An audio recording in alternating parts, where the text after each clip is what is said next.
Hey guys, it is Monday and the monkey climbed on my back about 5 minutes ago. I feel sleepy. Woo!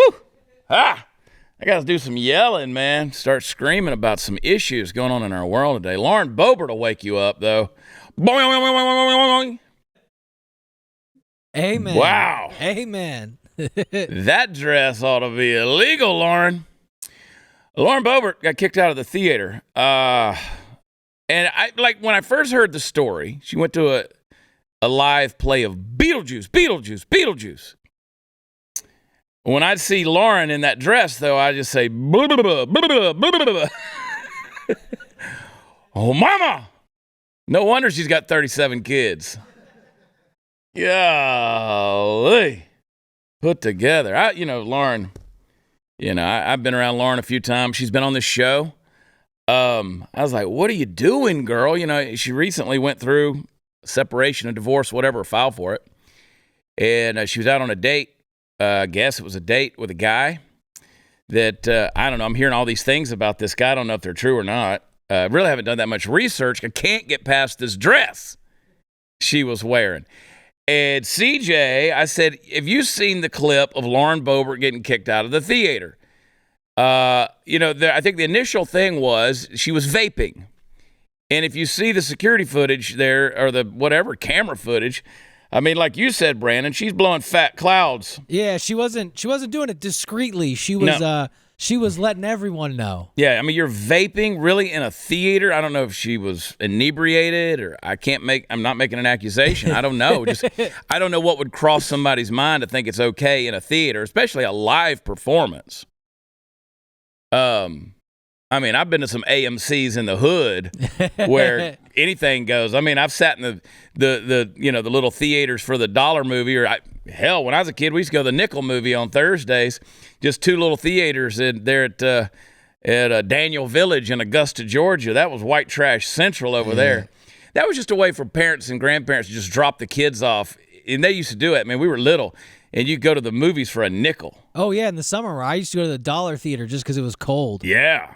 And then go in there and sit and watch all this stuff. Now, personally, I go to the bathroom and vape. I don't usually do it in the theater. These days, those kids probably would have been vaping right there in Daniel Village. Oh, for sure. But I'm just saying, who goes to a live performance and vapes on the fifth row? She was up close. I don't know where she was, but it was good seats. And then, they show the... I don't know who has night vision imaging in the theater. Maybe this was security footage. I don't know. But I asked CJ, I said, have you seen the video of her getting her boobs felt up? And, there were people who were saying, oh, she's groping the guy. I don't know that she was groping the guy. Her hands were over, like between the guy's legs right here. She was leaning over like she's holding his inner thigh. Maybe he's that endowed. I don't know that she had to hold down near the knee.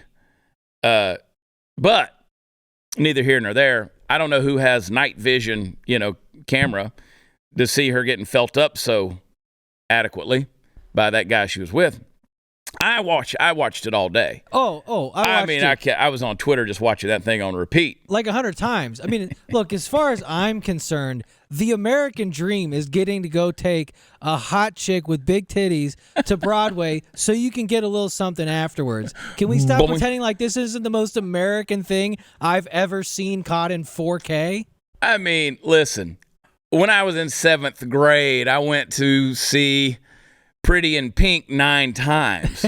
I never watched the movie. I think I was in college before I ever watched Molly Ringwald and John Cryer in Pretty in Pink, because I was with my little girlfriend and we were paying attention to each other's, that was 7th grade, you start to learn about French kissing. We didn't watch the movie, trust me.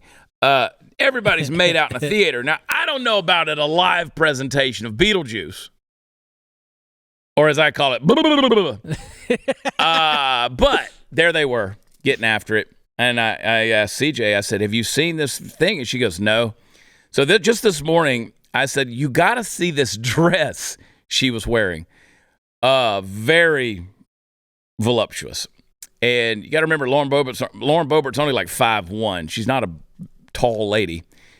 And bam, there they were. They were out in that dress. So I Googled the picture. I said, Lauren Boebert dress. and it was the security footage that popped up of her out in the lobby. And I was like, here, I'm going to send you a picture of this dress. Unfortunately, none of the pictures are clear. Yeah. Like they're all kind of fuzzy surveillance images.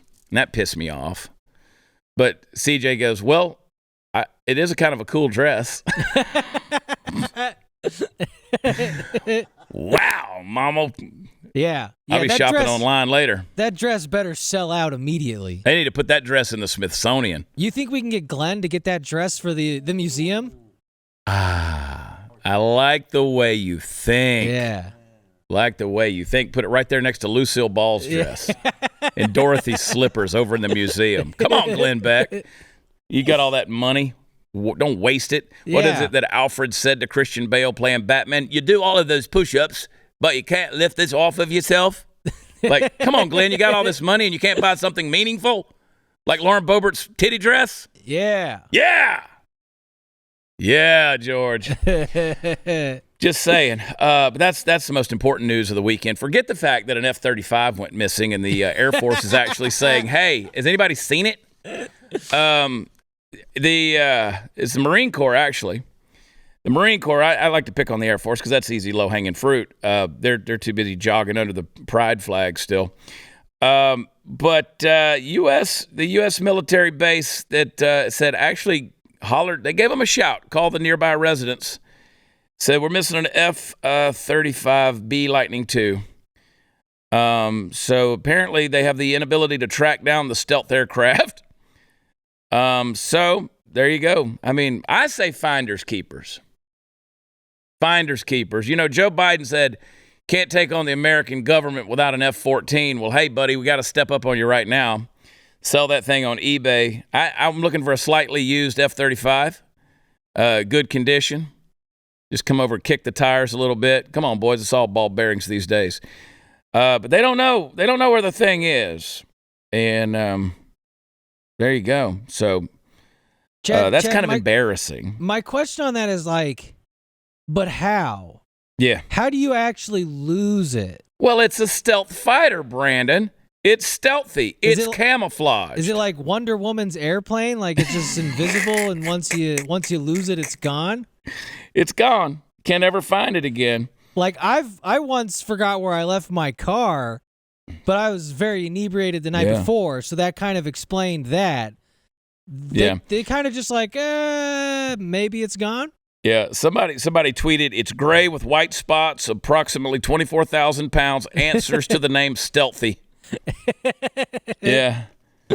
Matt Gates said, what are the F-35's pronouns? Instead of the dude, where's my car? I saw a meme this morning that had Joe Biden on there. It said, dude, where's my F-35? Pretty good stuff. Gently used F-35 fighter. That's what I'm looking for. I put out a little wanted thing today, so see what happens. I partnered a while back with, personally partnered with United Patriot Coin, and they were another gold company, and we partnered with those guys. I want to tell you guys, go over there, UnitedPatriotCoin.com. This is just a free little thing over there. They got a cool little deal. They're actually giving away some silver right now. UnitedPatriotCoin.com. Call them on the phone, tell them I sent you. I just saw that post this morning while I was looking for the F-35. I want to get into, I'm going to complain about Donald Trump. At this stage of the game, the election is tomorrow. I'm still voting for Donald Trump. Told you this over and over again. I have my principles on why I'm voting on Donald Trump. We've talked about that in previous episodes. Doesn't mean I like everything about Donald Trump. I don't. There's a lot of things about Donald Trump I don't like. But it's the principle of the thing in a lot of ways of them going after him in such a witch hunt that's ridiculous. And before I get into the Donald here a little bit and show a little bit of my displeasure, and I don't care, because as some of y'all think that Trump walks on water, he in fact does not walk on water. He is not a savior, and he's not perfect by any stretch of the imagination. And while he has my support, I think the critical thinker in me would tell you that it is okay to try to let's push him as a candidate publicly to be the absolute best he could possibly be. Because if you remember, when Trump ran in 2015, he was the outsider. I on record, I love to say these things because I want to be on record with some of these things. I said back in 2015, I didn't understand Trump he didn't make sense to me. Just didn't make sense to me as a candidate. You know, my mom loved him. She said, don't you say anything bad about Donald Trump. I was like, really?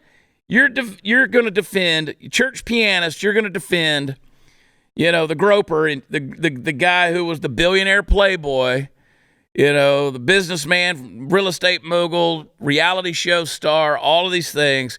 You know, he's the guy, the playboy out there. This is the guy you're going to support. I said, I'm listening to his speeches. They don't make sense. One day the light bulb came on and it made sense. And the biggest light bulb was they hate Donald Trump. And I said, why? Why do they hate him so much? And we began to see why they hate him so much. He's the outsider. You can't control him. You never know what he's going to say. He was not willing to come in and play their game.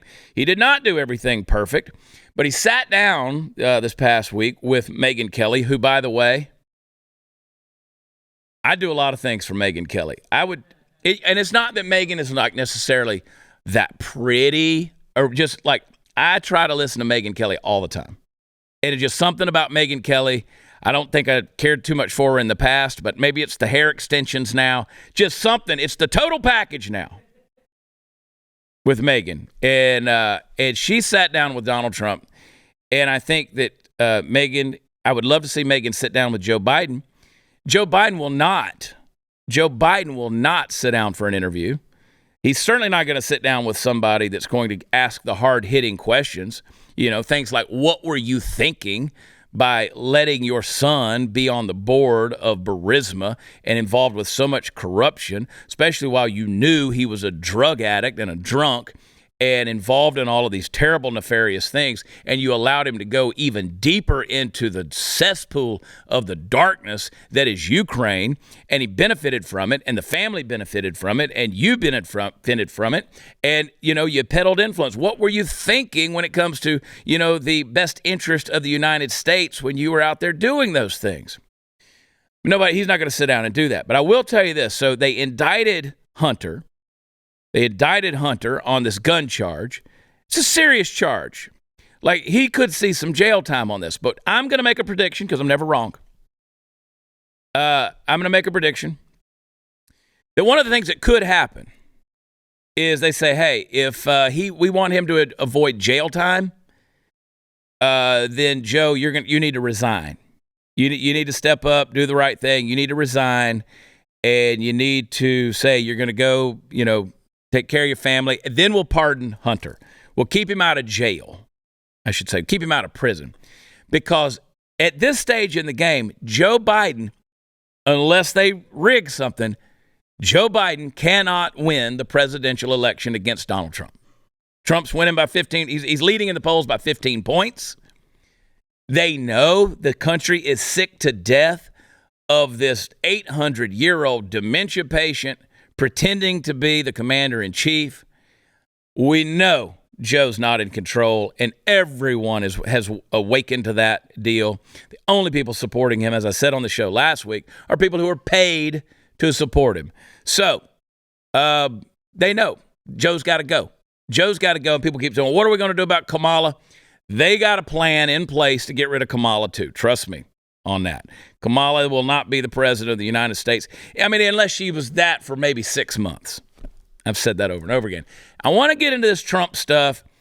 Some of you are going to be mad, but I want you to get mad, okay? Because this stuff, some of the things I'm going to bring up, absolutely unacceptable. Unacceptable on the part of Donald Trump, and these are the kind of things that have got to change. All right, before we go to break, cleaning guns, you got to do it. It's a dirty job, but you chose to go and buy a firearm. Now you have to take care of that firearm.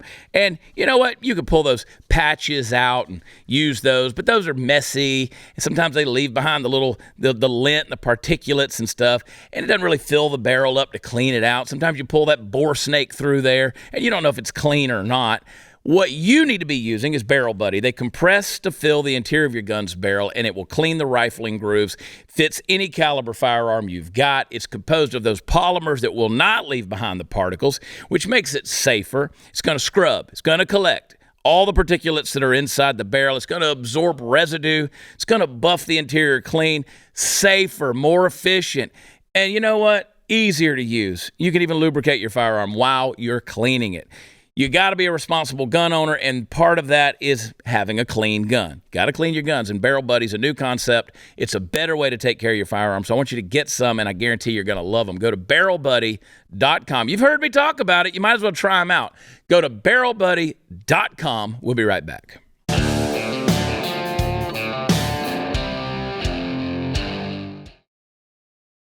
All right, so Trump was on Face the Nation over the weekend, and this is what he had to say in regards to federal bans when it comes to abortion. Play clip number 5. If a federal ban landed on your desk, if you were reelected, would you sign it at 15 Are you talking about a complete ban? A ban at 15 weeks? Well, people are starting to think of 15 weeks. That seems to be a number that people are talking about right now. Would you sign that? I would sit down with both sides and I'd negotiate something, and we'll end up with peace on that issue for the first time in 52 years. I'm not going to say I would or I wouldn't. I mean, DeSantis is willing to sign a 5-week and 6-week ban. Would you support that? You think that I goes think what too he far? did is a terrible thing and a terrible mistake. All right. So I hate those answers. Those are Trumpian answers where you say, you know what? I'm not going to tell you what I do, but everybody's going to love it. Everybody's going to get along. There'll be peace in Washington, D.C. on this topic, on this issue for the first time in 52 years. Well, what would you do? I don't know if I would sign it or not, but we'd sit down and everybody'd be happy. That's not a good answer. I mean, if you're going over to, your mother-in-law's house and you send her a text message and say, what can we bring? What are we eating on Sunday night? And she says, you'll find out when you get here, but everybody's going to love it. That's not an answer. That's not an answer. I mean, what if I have food allergies and I would kind of appreciate knowing what it is you're going to cook? Maybe I'm vegan or something like that. Anyway, you get my point. That's not an answer. But the bigger issue there is what I wish he had said I wish he would have not called out, Ron DeSantis on the 6-week deal, which is the heartbeat deal. He's basically saying the heartbeat bill is a mistake. I'm going to vehemently just totally disagree with him on that, because I do believe at 6 weeks, the heartbeat, I mean, that's a pretty watershed issue for me personally. I know it's not for everybody. That's on you, but I'm just saying for me personally, I'm not telling you what to think or believe, but for me personally, no, I think it's great, the heartbeat bill. I think it's great. But even beyond that, it's not a federal issue. It's not a federal issue. So what I wish he would have said is, if I'm president again, we're going to make sure that the states have the right to do what they need to do. It's a states' rights issue. Because if the Republicans can do a federal ban, well, then the Democrats can do a federal unbanning. And they can go all the way up to 9 months. They can go up to post-pregnancy. They can go up to partial birth abortion. They can do anything they want to do if they're controlling what's happening in Washington, D.C. It's got to come back to the states, folks. It's got to come back to the states. You can't start doing things federally on stuff like that. You got to put the power and the say back in the hands of the states. The other thing that I didn't like that Trump said was real quick. Let's go backwards. Play clip number 4. This is Megyn Kelly. Can a man become a woman? No. In my opinion, The answer is you have no. a man, you have a woman. I think part of it is birth. Can the man give birth? No. Although they'll come up with some answer to that also someday. Still I heard no. just the other day they have a way that now the man can give birth. No, I would say I'll continue my stance on that. Yeah. Well, again, no. A man cannot become a woman. That's biologically, physiologically, anatomically, it's impossible. Can't do it. It's genetically impossible. We can't do it. I don't care what the political answer is. It's no. And then the third thing, play clip number 1, Megyn again about Anthony Fauci. For years, you've been saying that the reason you didn't fire Anthony Fauci was because he'd been there for a long time, that you would have taken heat, that it would have created a firestorm, quoting your words. Then for the first time in May... I also said I didn't listen to him too much. I'm getting there. But then in May, you started saying, well, he's a civil servant, so I couldn't technically. The truth is, though, not only did you not fire Fauci, who is loathed by many, millions of Republicans in particular, but also some Democrats. By the way... You made him a star. You made him a star. This is the criticism of you, that you made him the face of the White House coronavirus task force. You think so? Yes. He was at every presser. You did. He was running herd for the administration on COVID, and that you actually gave him a presidential commendation before you left office. Wouldn't you like a do-over on that? I don't know who gave him the commendation. Come on! I really don't know who gave him the commendation. Presidential commendation. One went out to Mark Somebody Milley, too. probably handed him a commendation. But let me just tell you about Fauci.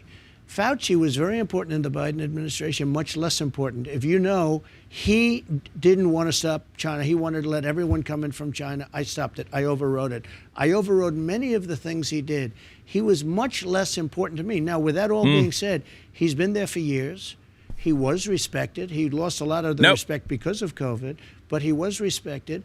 And on COVID, if you know what I did, I let the governors run their states. And many of the governors opened up their states. Some of them didn't. Florida, by the way. See, he's going to turn it back into an attack on DeSantis. But if you DeSantis was quick. All right, end it real quick. Listen, here's the thing, guys, before we go to break. Here's the thing. Own it. You made him a star. You gave him a platform every day, almost every day on a press briefing. You kept, and then warp speed. Own it. All I'm asking you to do, Trump, own it. Don't push back and say, did I? Yes, you did. You were the guy. You've always been the guy that owns up to it. You're the boss, right? You're the boss. You let Fauci continue on, and period. End of story. The whole COVID thing was one big debacle. Say you got it wrong. Say you were given the information you were given, and you did the best that you knew to do at the time. But she gave you a softball, Trump. She gave you a softball. Would you like a do-over? All you had to say was, I would like to go back and do some things differently than what I did. That's all you got to do. That's all you got to do. All right, guys, Relief Factor. I've been taking Relief Factor for a while now, and I love it. You don't have to take it every day. I mean, you take it every couple of days, whatever. But I'm telling you something. You got pain. That pain is probably due to inflammation, and it can lead to a whole lot of other problems, that inflammation. And when you're living in pain, you don't move forward in life because it stays on your mind, and it makes you suffer day after day. So Relief Factor's helped with mine tremendously. And, a lot of people who buy Relief Factor, 70% of them, they continue buying it because it works for them. And it's not a drug, but the doctors created it. It's natural, and it'll help you. And they got a $19.95 3-week quick start trial pack right now that I think you're going to love if you go to relieffactor.com or give them a call, 800-4-RELIEF. Relieffactor.com. We'll be right back.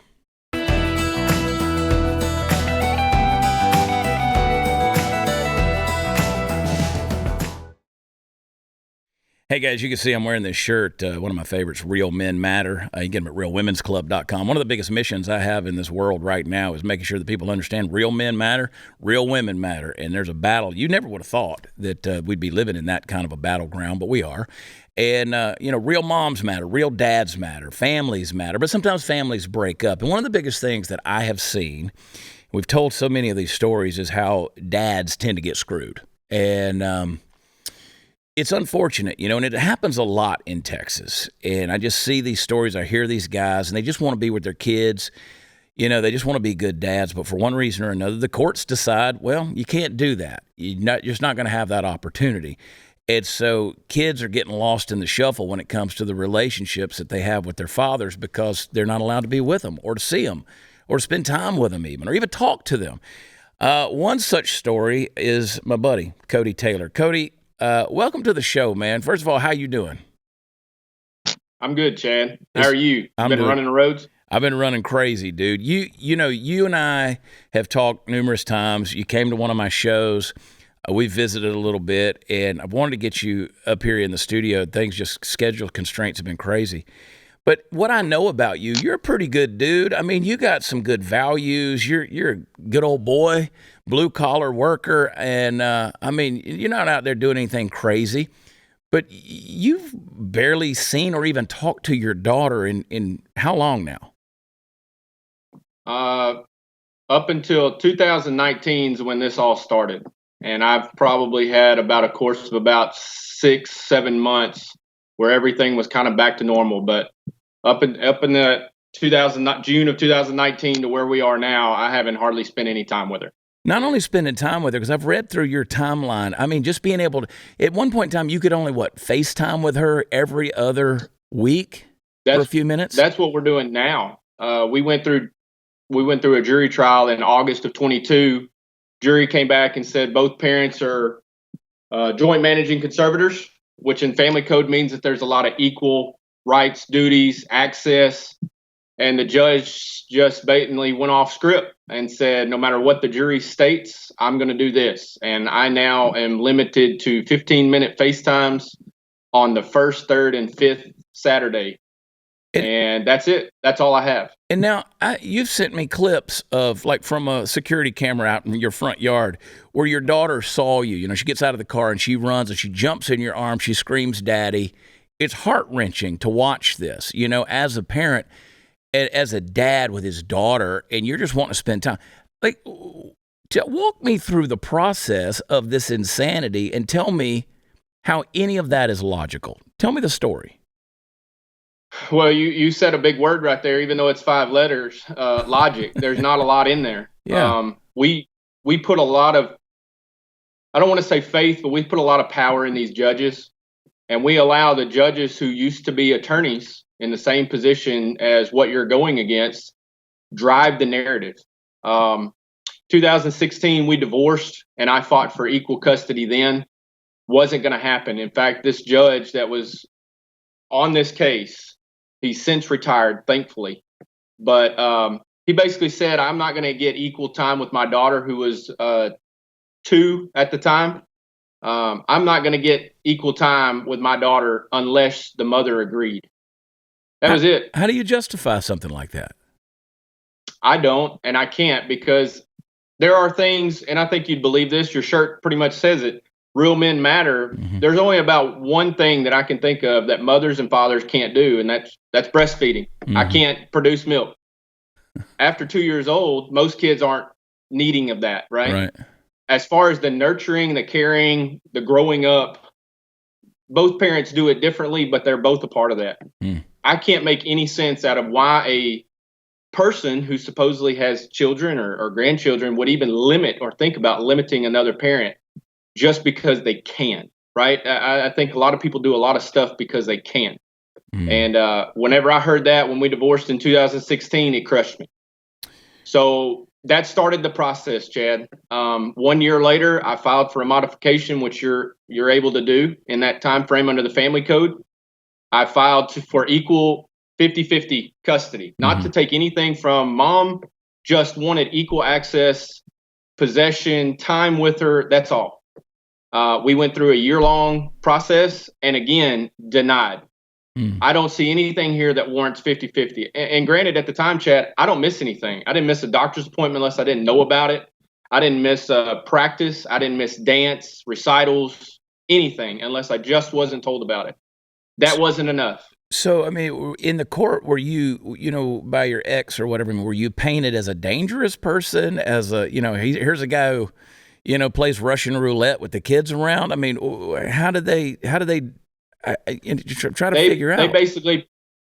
They basically painted me as a person who is at everything, and that is not a good thing. That is a harassing thing to mom. They painted nothing towards the child. They only painted it towards the mom. So when he denied my 2017 request for 50-50, we went into what's called a request for new trial, which you have the option to do. He denied that, but at the end of that, he told me I was one of the best fathers to ever walk through his door. I have it in transcripts, the thousands of pages of transcripts that I received during my litigation. And he told me that. My father, who at the time is pushing his 70s, and pulled him to the front and said, "You raised one heck of a man." Wow. But would not agree to 50-50. Wouldn't do it. Do you guys live a great distance from each other that would be a hindrance to this thing? I mean, but again, even that that's not an insurmountable thing to say. No, in fact, under the family code, if you live less than 50 miles, it's perceived that can be doable. Yeah. We actually at the time lived less than 2 miles from each other. But to get to a point where you're only able to FaceTime with your child every other weekend for 15 minutes. Let me walk you through that. Yeah. So from 2018 to 2019, basically nothing occurred to an extent.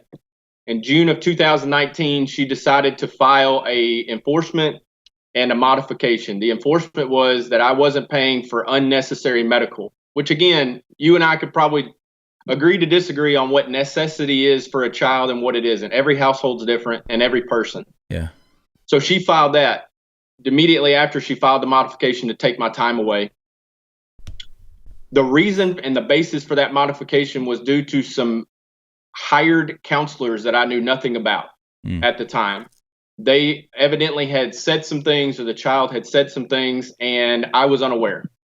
Fast forward to January of 2020, a licensed professional counselor in Beaumont decided that I'm going to go a step further because your case isn't moving the way that I believe it should. She wrote an affidavit of hearsay, wasn't even present for the event in her office where I was trying to receive my daughter's records, which I had the right to. Yeah. And said that all these things happened. Now, mind you, this alleged event never warranted a call to the police until 24 hours later after they had talked to the mother's attorneys. They didn't call CPS. They didn't call Department of Family Protective Services. My daughter was not present. I was just trying to receive documentation.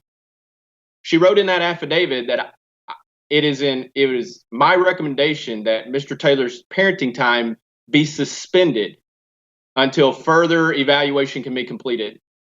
Now, I'm going to say something that not a lot of people know, and you being a person that's not a part of the scene right now, there's an administrative code and a family code that actually deters professionals from doing this. She was not court appointed. Under the administrative code 681 that governs licensed professional counselors, it actually states that she cannot do that. She cannot give any recommendation to the court without a child custody evaluation, which she was not appointed to do. And under the family code 104, evidence brought and used against in court is inadmissible. Under 107, it actually governs the child custody evaluation, and she wasn't appointed nor agreed upon. So she violated 3 statutes, and the judge allowed her to do that. Wow.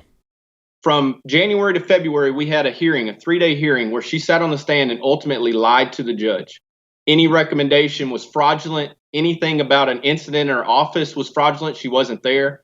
But she put out a sworn affidavit, and they claimed that they were so terrified of me that the child does not need to be in my care.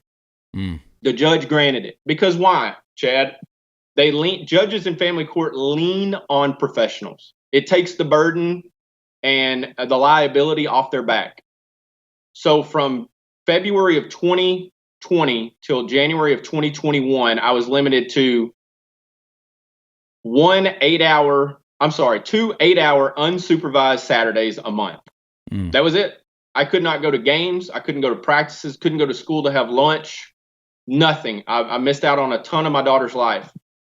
So the judge didn't like some things that I was doing, filing motions to get her disqualified, and with the board for the attorneys, himself with the SCJC, and the BHEC board for the counselors. So he doubled down, and in January of 2021, they filed another TRO, this time completely asking to restrict any access. In February of 2021, I lost all access to my daughter. Wow. Only due to hearsay. Wow. From February until June, we did a child custody evaluation, and that in June of 21, the evaluator came back and stated, y'all are playing with fire. This child's never been afraid of her father. He's an asshole. He's a jerk. That does not mean that he loses time with his daughter because he questions professionals in the child's life. That's what I am. I'm a parent to protect my child. Yeah, well, I mean, I've seen the video of how she's responded to you. I mean, she didn't look like she was afraid of you. You know, she looked pretty excited to me. So, Cody, I say this, Chad. Go ahead. I say this very strongly, and I don't mean this in any derogatory way, but kids to a certain age are almost like puppies. They'll let you know who's a bad apple. That's true. You find a puppy Kids know. That's been beaten or not treated well, they're not going to go around that other human. Yeah. And kids are the same way. Yeah. They will tell you who's a bad apple. I've seen how kids responded to Joe Biden. So yeah, I know. I've seen they run away. That's from very him. well. So from February to December, I didn't have 11 months that I didn't have any access. It's insane, dude. That video that I sent you was the first time I'd seen my daughter in 11 months, and she ran from her mom's vehicle to me. Brother, I mean, I watched the video. It broke my heart. It broke my heart. As a dad, as a guy who has 4 kids, 3 daughters, it broke my heart when I saw that little clip. And because you just know. She runs, she jumps in your arms. You just know. Well, I want to follow up with you, Cody. We'll do it again in a few weeks because I want to keep following up with you on this deal. And this, to me, is why I am always talking to our audience about judicial tyranny. Your hands are tied. I would love to ask you, what can people do to help you? There ain't shit people can do to help you. I mean, in the grand scheme of things, because we have these judges, we have these courts that lord over people. And it's public record. Folks can go out there and see what's being said in the transcripts and the court records, and they lord over it and they say, it doesn't matter what the jury said. I'm going to supersede that, and this is what we're going to do. That's tyranny. Well, I'll give you one step to that. You're exactly right. It's the discretion, and that's all judges are after. So whenever they write laws, and this year, and I'll show you this year, this is the committee that could have put a ton of things on the table for us, the JJFI committee. They could have done a lot for us. Yeah. The Juvenile Justice and Family Issues Committee could have changed family law for a ton of just parents and children. Yeah. They did nothing. They sat idly by. And one of those has been on the books now since 2015, which is the Equal and Shared Parenting Bill. And it got cut down as fast as it was written. Yeah. 3379 is the House bill. It never saw anything to do with a public comment, testimony, anything. Yeah. And why do you think that is? And look, I don't want to get off into the numbers, but it's huge. Yeah. If you watched any of Ken Paxton's trial, they actually testified that the state requests funds from the federal government, and one of those deals with child support. Yeah. It's Title 4D and E. Yeah. I just had a conversation. When you start pushing. Yep.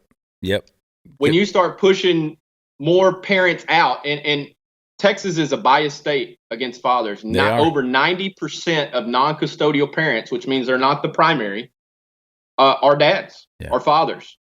That is a money-making scheme. And I talk to people all the time. It is a money-making scheme, and I had that conversation about that just this morning with another person in regards to what's going on in Austin. Cody, hang tight, brother. Listen, we're praying for you. I'm going to get you back on the show when we've got some more time. One of these days, I'll get you up here in the studio because I know what's going to happen. People are going to watch this and going to be like, I know Cody Taylor. Let me tell you the real story. People always do that. And I'm like, no. There's too many of these testimonies out there. It's happening in Texas, and if I had to guess, it's happening in other states too. So hang tight. Every day. Brother, stay strong. I'm praying for you. I appreciate you, man, and I'll holler at you. We'll keep talking about this thing. Thanks for coming on the show, buddy. Thank you for having me, Chad, and safe travels with everything you're doing, man. You're doing a great job. Take care, brother. Talk to you soon. All right, guys, there's a podcast very fitting to this topic. The world's gotten crazy. Truth's upside down. Kids are being misled. Marriages are falling apart. Parents don't know what to do anymore. Christian values that held the country together are going out the window. And God's truth is being just tossed out along with it. That's why there's a podcast out there called Refocus with Jim Daly, and that's what it's all about. Jim Daly, he's the president of Focus on the Family. Focus on the Family they've been working with families from a Christian perspective and how to, grow and follow their faith for over 40 years. And Jim Daly's been the president of that organization for 20 years. He's helped millions of people share God's truth, so he knows what he's doing. The Refocus podcast, Jim talks to other experts about things you probably deal with all the time. How to have a Christian faith and share it in a cancel culture, how to deal with woke politics, all that stuff. So go check out Refocus with Jim Daly on Spotify, Apple, anywhere else you listen to podcasts. Go check it out. Refocus with Jim Daly. We'll be right back.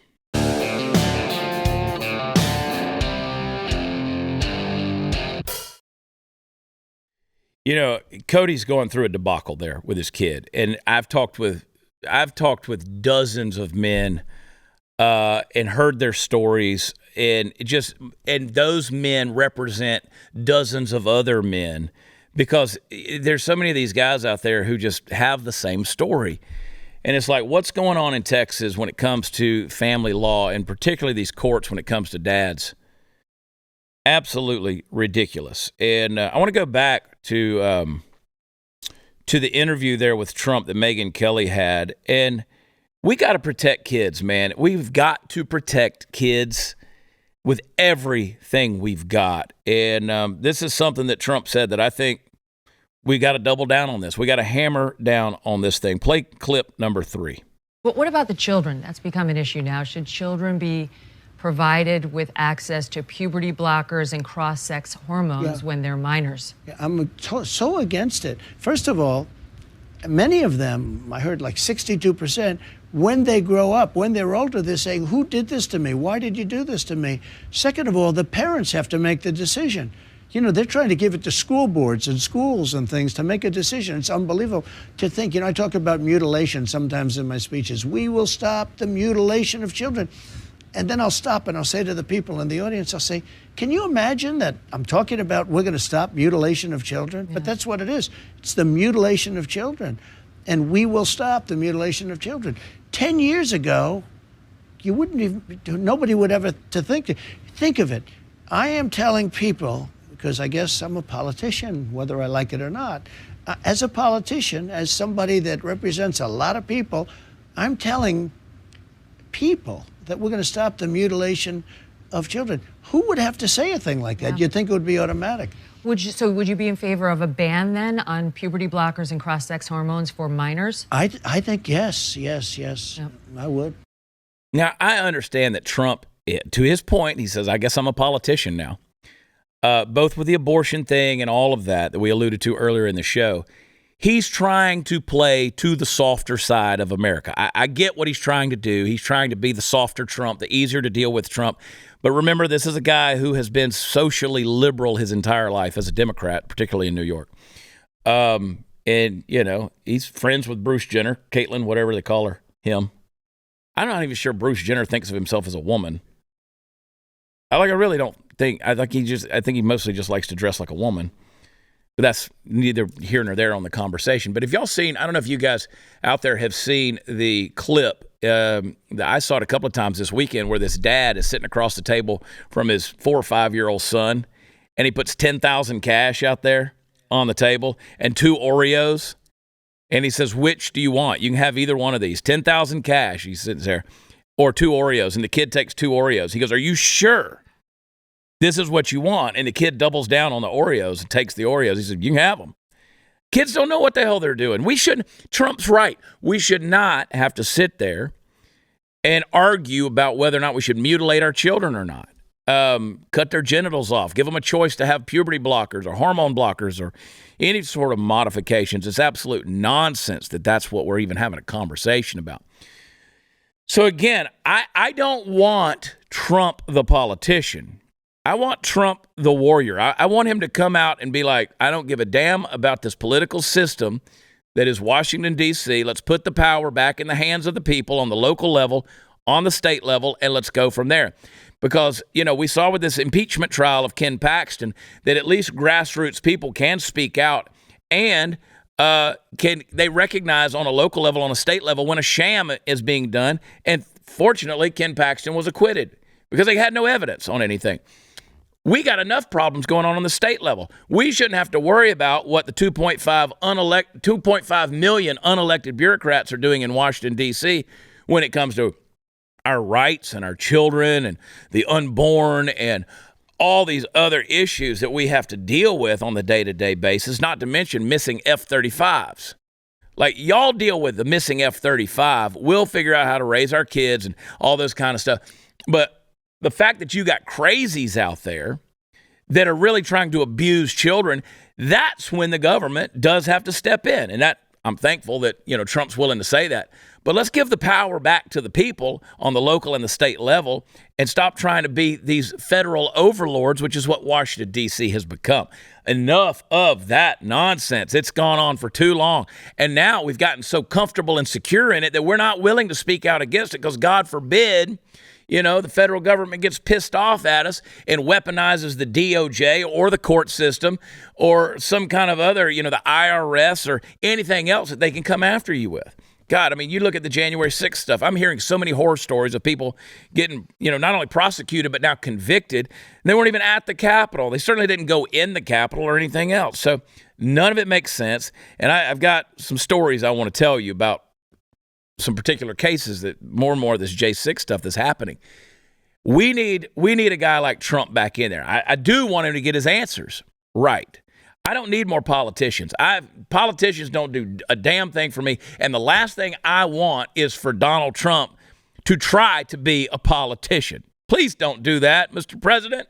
Please don't try to be a politician. Please don't play both ends against the middle. Please don't try to sit down with both sides and have some, metaphysical experience where you say everybody was happy. No, let's get results because we're losing this country and we need someone with a strong mind, a strong opinion, a strong heart, and a strong conviction that doesn't want to take anything that Washington, D.C. has to offer, but puts the American people, their liberties, their rights, and the Constitution of the United States first and foremost.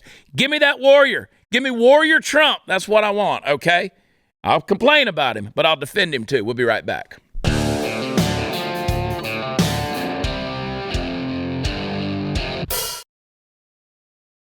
I do not have enough time on this show to get into all the stuff I want to get into. I want to talk about Russell Brand. I'll do that tomorrow. It'll be Monday's hangover. I do want to talk more about Ken Paxton. I want to look at Lauren Boebert in that dress again. I want to talk about the new dress code for the Congress and the Senate. There's John Fetterman. He can wear whatever he wants to wear. He can show up in gym shorts and a hoodie thanks to Chuck Schumer. Absolute insanity. This stuff that we'll talk about it tomorrow, but I need more time.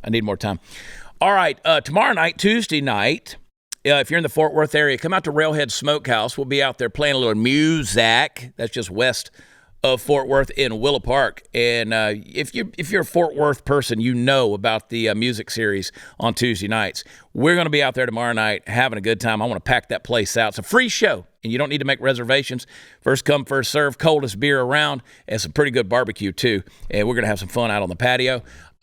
This Friday night, I will be in Mills, Wyoming. And then Saturday night, I will be in Leeds, South Dakota. Still some tickets available. You know where you can get them? At watchchad.com. That's where all the fun stuff is. Next weekend, I'm going to be in Granbury, Texas, baby. Back at Granbury Live, the coolest little venue in North Texas. Go check it out. Trying to sell that one out for the third time in a row. Watchchad.com. Tons of stuff coming up. Birmingham Stardome, going to be there next month. It's tons of things that are happening. So just know that I love you guys. My alarm's going off. It tells me it's time to get out of here. We'll see you tomorrow. Bye!